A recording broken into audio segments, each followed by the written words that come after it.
तो profit loss का example number 14 क्या कहता है?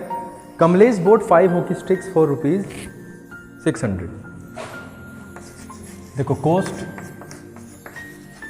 प्राइस ऑफ 5 है ना, 5 हॉकी स्टिक्स कितना है बेटा? देखो 600 रुपए के उसने 5 खरीदे और उसने बेच दी 3 हॉकी स्टिक्स 378 रुपए की। तो ये देख लेते हैं कि वो खरीद के कितने रुपए की लाया, 1, और बेची उसने 1 कितने की। अगर हम यहां पे देखें cost price of 1 hockey stick कितना हो जाएगा बच्चों? 600/5। इसका मतलब 120 रुपये। वो 120 रुपये की एक खरीद के लाया, ठीक है। बेची उसने कितने की? 378 रुपये की 3।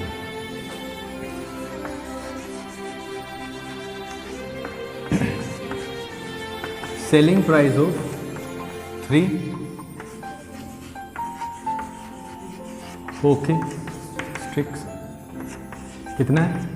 378 378। तो एक का निकाल लेते हैं, कम से कम रेट पता चलेगा ना। Selling price of 1 okay sticks, बिल्कुल simple, 378 and it is divided by 3। 3 1 जा 3, 3 2 जा 6, 3 6। 126 रुपये की बेच रहा है। प्रॉफिट में कि लॉस में? प्रॉफिट में। तो उसे जो प्रॉफिट हो रहा है वो इस प्रकार है, 126 रुपये की खरीद, वो 126 रुपये की बेच रहा है, खरीद के कितने रुपए की लाया? 120 के। तो उसे पर हॉकी 6 रुपये का फ़ायदा हो रहा है, 6 रुपये वो बचा लेता है एक हॉकी पर, ठीक है। तो प्रॉफिट परसेंटेज, प्रॉफिट परसेंटेज कितना हो जाएगा बच्चों? प्रॉफिट है 6 रुपये का, खरीद के कितने की लाया? 120 रुपये इंटू 100। कोई प्रॉब्लम हो तो बताओ, ठीक है ना? हाँ इतना ही होगा। और ये हो जाता है 6 1 जा 6, तो 5% आ गया आंसर। देखो 5%। इसमें तो कोई प्रॉब्लम नहीं है। बता कोई प्रॉब्लम है तो दोबारा बताऊँ, फिर हो जाएगा, कशिश हो जाएगा बेटा। तो हमने सिर्फ क्या किया, यूनिट का प्राइस निकाल लिया कि कितने में वो खरीद के लाया और कितने का उसने बेच दिया, ठीक।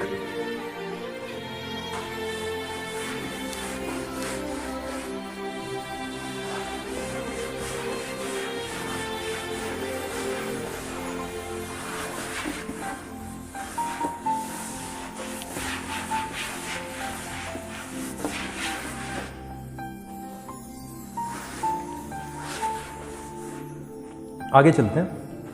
कविता purchased 100 mangoes at a rate of 2 rupees per mango, ठीक है। Cost of 1 mango, cost of 1 mango बेटा कै रुपये की, कितने रुपए की खरीदे? 2 रुपीज़, ठीक है। एक मैंगो का जो प्राइस है वो 2 रुपये, कितने खरीदे? 100। तो कॉस्ट प्राइस ऑफ 100 मैंगोज हो जाएगा 2 इंटू 100, इट मीन्स 200 रुपये के आए वो, ठीक है। 200 रुपये के उसने खरीदे कविता ने। She sold 60% of the mangoes at a rate of 2.50 पर मैंगो। जितने मैंगो वो खरीद के लाई उसके 60%, उसके 60% उसने कितने रुपए के हिसाब से बेच दिए? 2 रुपये 50 पैसे पर मैंगो के हिसाब से, ठीक है। She sold 60% of mangoes at the rate of 2.50 rupees per mango. यही तो बेचा। तो हम 60% निकाल लेते हैं। 60% ऑफ 100 मैंगोज कितना हो जाएगा 60/100 इंटू 100, इसका मतलब कितना 60। 60 मैंगोज उसने कितने रुपए के हिसाब से बेचे, 2.5 रुपए के, यानी सेलिंग प्राइस ऑफ 60 मैंगोज कितना हो जाएगा बता, 60 इंटू 2.50, 2.5 रुपये का एक है तो 60 रुपये के 60 कितने हो गए, कितने रुपए के जितने आएंगे अब, कितना 6 5 30, 6 2 12, 12 3 15, 1 2 0, यानी 150 रुपये। कितने रुपए के बेच गए, 150 रुपये के। इतनी चीज क्लियर है। सेलिंग प्राइस ऑफ 40 मैंगोज, 40 क्यों निकाल रहा हूं अब, 40 क्यों निकाल रहा हूं, क्योंकि बचे ही 40 ही बचे हैं ना बेटा, रिमेनिंग मैंगोज, तो रिमेनिंग कितने बचे हैं 40, कितने रुपए के हिसाब से बेचे, 2 रुपए के हिसाब से, तो 40 इंटू 2 यानी 80 रुपए के ये बेच दिए। तो टोटल सेलिंग प्राइस कितना हो गया, टोटल सेलिंग प्राइस हो गया है बच्चों 150 रुपये प्लस 80 रुपये बराबर 230 रुपये, 230 रुपीज़। इतनी चीज क्लियर है। कॉस्ट प्राइस हमारे पास में है ही 200 रुपये, तो प्रॉफिट हुआ कि लॉस हुआ, प्रॉफिट हुआ सीधा बच्चों, प्रॉफिट हुआ है कितने रुपए का, 30 रुपए का, ठीक है केशव, 30 रुपए का हमारे पास प्रॉफिट हुआ। तो प्रॉफिट परसेंटेज क्या आ जाएगी, प्रॉफिट परसेंट जो होगा वो होगा, प्रॉफिट हुआ है बच्चों 30 रुपए का, कितने रुपए के खरीद के लाया, 200 इंटू, ठीक है जी। तो यहाँ से हमें 2 0 से 2 0 खत्म करने पड़ जाएंगे, तो ये 15%, 15% का उसे प्रॉफिट होगा। या कोई दिक्कत है, ठीक है, बताओ यहाँ तक कोई प्रॉब्लम हो तो नहीं है, या दिक्कत है, कर लोगे इसे।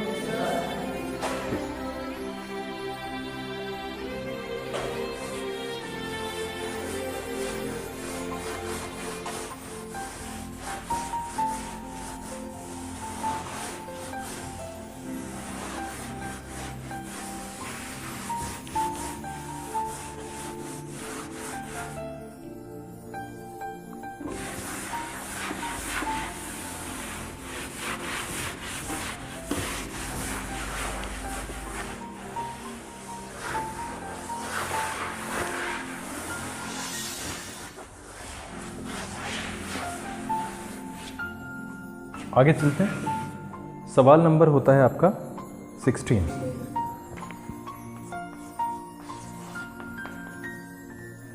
क्या मिलता है, by selling an article for ₹4200 a shopkeeper lost 20%। Selling price कितना है बच्चों, देखो सेलिंग जो की ना उसने वो कितने रुपए की 4200, लेकिन हुआ क्या, उसका लॉस हो गया, लॉस हो गया बच्चों, इसमें 20% का लॉस हो गया, ठीक है। At what price should he have sold it to gain 116%। अब वो कह रहा है कि सवाल कहता है कि ये पता लगाओ भैया कि वो कौन सा रेट है, वो कौन सा सेलिंग प्राइस है जिसके लिए बेच देता वो और उसे 16% का लाभ हो जाता। तो हम क्या करेंगे, सबसे पहले इसका सीपी निकालेंगे। आप समझ रहे हो, क्योंकि सीपी के बिना कुछ काम चलने नहीं वाला है। एक सीधा सीधा फॉर्मूला दे रखा है, उस फॉर्मूला को हम तब यूज़ करेंगे जब हम अच्छी तरीके से सवालों को समझ लेंगे। हमने सीपी निकाला, लेकिन सीपी को हम पहले मान रहे हैं। लेट सीपी बी रुपीज़, हमने x रुपये सीपी मान लिया। अब आप एक बात बताओ, x रुपये तो सीपी था और उसे बेटा 20% का नुकसान हो गया। किसका, 20% ऑफ x। अब आप एक बात बताओ, मैं कोई चीज़ 100 रुपये की खरीद के लाया और 20 रुपये का नुकसान हुआ, तो कितने की बेची? 80 की। कैसे आया? 100 माइनस 20, तो ये बराबर कितना आ जाएगा? CP। कोई प्रॉब्लम हो तो बताओ। वो सॉरी SP आ जाएगा भाई। CP था, इतने का नुकसान हो गया, तो नुकसान के तो पैसे मेरी जेब से गए ना, और ये मुझे मिले। कब मिले? 20% घटने के बाद। तो देखते हैं x माइनस 20/100 इंटू एक्स का मतलब होता है 4200 रुपये। ठीक, देखना जरा कुछ ऐसा हो जाएगा क्या? तो ये हो जाएगा x माइनस x/5। ऐसे सवाल हमने पहले भी किए हैं। इतनी चीज़ें क्लियर है केशव? आ रही है? ठीक है, यहाँ से हम 5 LCM ले लेते हैं, वैसे तो डायरेक्ट ही घटा दूंगा। 5x माइनस x, ठीक है, यहाँ से हमें मिलता है 4x। 4200 इंटू 5। यहाँ तक कोई प्रॉब्लम हो तो बताओ। और x का जो वैल्यू हो जाएगा बच्चों, वो हो जाएगा 4200 इंटू 5/4। देखो 4 से काटते हैं, 4 1 4, 0 निकालनी पड़ेगी ना बेटा। 2 लिखेंगे तो 0 नहीं आएंगे, 2 में कैसे चलाओगे आप? 4 5 ठीक है, 1050 गुना 5। तो इसका जो CP आएगा वो आएगा, राइट? हाँ, 5250 रुपए की खरीद के लाया होगा वो। कितने रुपए की खरीदे तनीषा? 5250 रुपए की चीज खरीद के लाया, बेची कितने में? 4200 में। अब वो कह रहा है कि कितने रुपए SP होना चाहिए था जो उसे 16% का लाभ हो जाता। देखो डिजायर्ड, एक वर्ड यूज हुआ है डिजायर्ड प्रॉफिट, वो मांग रहा है 16%। डिजायर्ड का मतलब मर्जी वाला, मुझे चाहिए, तो 16% निकाल लो इसका, है ना? तो प्रॉफिट कितना हो जाएगा? 16% ऑफ CP। समझ रहे हो भाई? इतने रुपए की लाया, वो कह रहा है मुझे 16% का कमाना है, तो पहले 16% इसी का निकाल लेते हैं। तो 16/100 इंटू 5250, यहाँ से ये कट गया, 5 से ये भी कटेगा, 5 1 5, 5 5 25, 5 2 2 8, ये हो जाता है 8 5 40 और ये 8। इतने रुपए का प्रॉफिट चाहिए, यानी इतने रुपए की तो चीज़ खरीद के लाया और ये उसे कमाने हैं। तो जो SP हो जाएगा, SP होगा बेटा, कॉस्ट प्राइस तो मेरा इतना मुझे पड़ा ही पड़ा, और 840 रुपये मुझे चाहिए भैया लाभ के। तो मुझे कितने रुपए की बेचनी है चीज़? 6090 रुपये। 6090 रुपये की मुझे ये वाली चीज़ बेचनी है। इतनी चीज़ें समझ में आई है? ये चीज़ें डायरेक्ट भी की जा सकती हैं, लेकिन अभी हम क्योंकि शुरू में चल रहे हैं, तो हम धीरे से चीज़ों को धीरे धीरे ही करते चलेंगे ताकि कॉन्सेप्ट क्लियर हो जाए। अदरवाइज सीधा फॉर्मूला लग रहा है और हो जाएगी, लेकिन हमें फॉर्मूला के बेसिस पे बाद में आना है। पहले हमें देखना है कि हम क्या कर रहे हैं। इतनी चीज़ें क्लियर है? तो फर्स्ट ऑफ ऑल हमें रूट निकालना पड़ेगा बेटा, क्या? CP के बिना क्या करोगे जब हमें रेट ही नहीं पता है? सपोज करो इस चौक का रेट तुम्हें पता ही नहीं है, मैंने कहा 50 ले आओ, तो कितने रुपए दूँ? आप भी तो बोलो कितने रुपए दूँ? पता ही नहीं है सर, कितने रुपए दोगे? हमें क्या पता? अब ये इसका ये निर्धारित हो तो कुछ मिलेगा। आप 5 रुपये का कहा आपने, सर 5 रुपये की चौक है, 50 लाने 250 रुपये लेके जाओ, लेकिन पता ही नहीं है कॉस्ट प्राइस कितना है, तो फिर क्या करोगे? ठीक है जी, डन। इसे लिखने की जरूरत है? पक्का कर लोगे? लिखने की जरूरत है? कविता, अच्छा ये तो हो गया, ये भी हो गया। 17th पे चल रहे हैं ना अब हम। सवाल नंबर 17।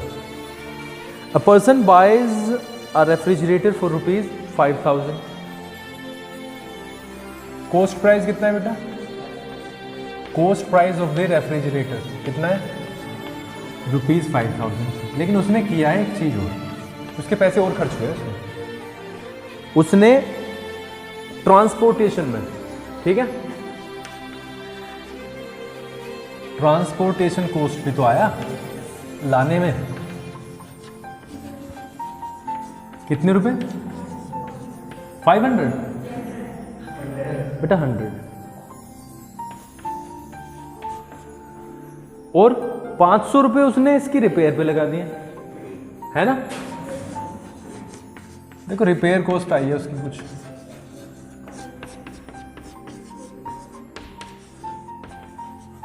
ये आपके रिपेयर कॉस्ट आई है, तो टोटल सीपी निकल गया ना।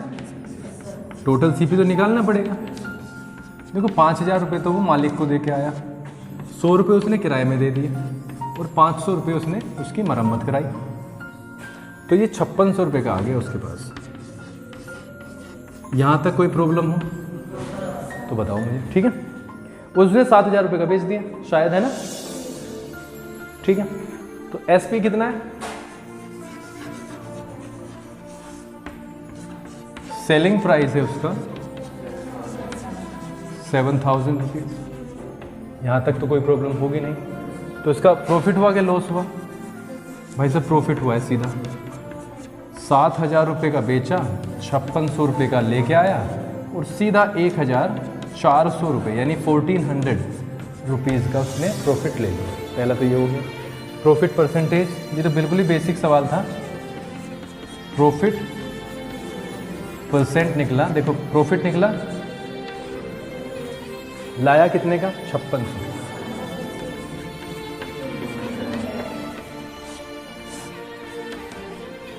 ये 4 आ जाएगा नीचे, काटना भी क्यों भाई, 2 जीरो से 2 जीरो खत्म, 14 से काटेंगे 56 को तो 4 आएगा, तो 25% का लाभ हो गया उसे, 25% का उसे लाभ होगा। कोई प्रॉब्लम हो तो इसमें बताओ, कर लोगे। नाउ ये एग्जांपल्स आपको प्रैक्टिस करने हैं घर पे, और फिर कल से आपकी 9.2 स्टार्ट होगी। 9.2 के पहले 5 सवालों पे आप फोकस करोगे अभी जाके घर। पहले 5 सवालों को आप देखोगे और उन्हें करने की कोशिश करोगे, नहीं होंगे तो कल ये एक्सरसाइज हम कवर करेंगे ही, ठीक है। आपकी कोऑपरेशन के बिना कुछ नहीं होने वाला। जब तक आप अपने पेन से नहीं करोगे तब तक कोई फ़ायदा है भी नहीं, ठीक है। अब मुझे बताओ इसमें कोई प्रॉब्लम हो तो, फिर एक आध सवाल में कुछ ऐसा आया हो, ठीक है। The cost price of 11 pence, 7वां सवाल है। The cost price of 11 pence is equal to the selling price of, is equal to the selling price of 10 pence। हमें बताना है फाइंड द लॉस और gain percentage, find the loss और gain percentage.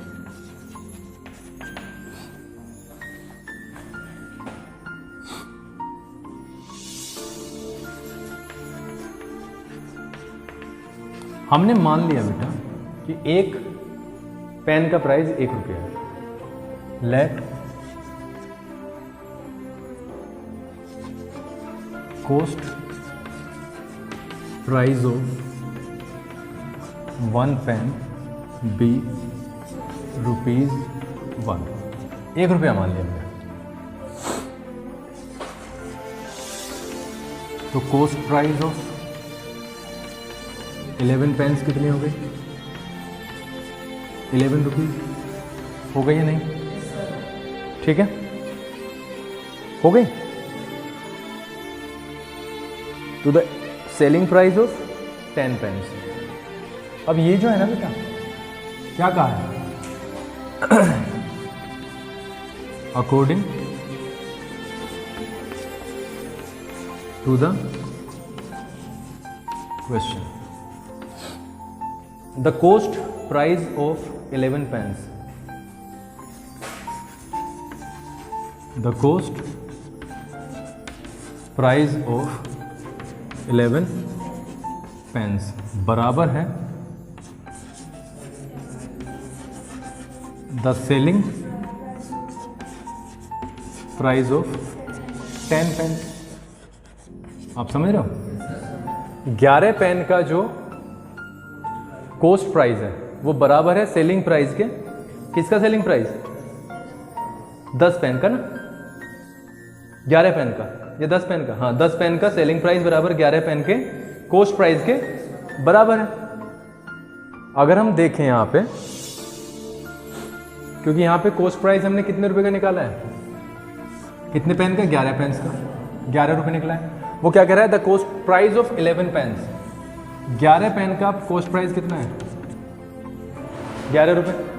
वो selling price है किसका? Selling price of 10 pens है या नहीं है?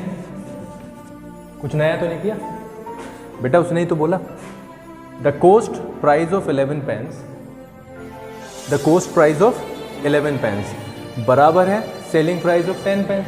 तो 10 पेन कितने रुपए के बिके उसके? 11 रुपए के। नहीं समझ आया? आ गया? अब इसका 10 पे निकाल लेते हैं ना, the cost price of and the cost price of 10 pens. बेटा 10 पेन का कितने रुपए होगा? 10 रुपए। होगा या नहीं होगा? 1 रुपए का 1 पेन, 10 रुपए के 10 पेन, 11 रुपए के 11 पेन। तो 11 रुपए में उसने 10 पेन बेच दिए। उसने कंडीशनली बोला ऐसे कि जो 10 पेन का सेलिंग प्राइस है वो 11 पेन के कॉस्ट प्राइस के बराबर है।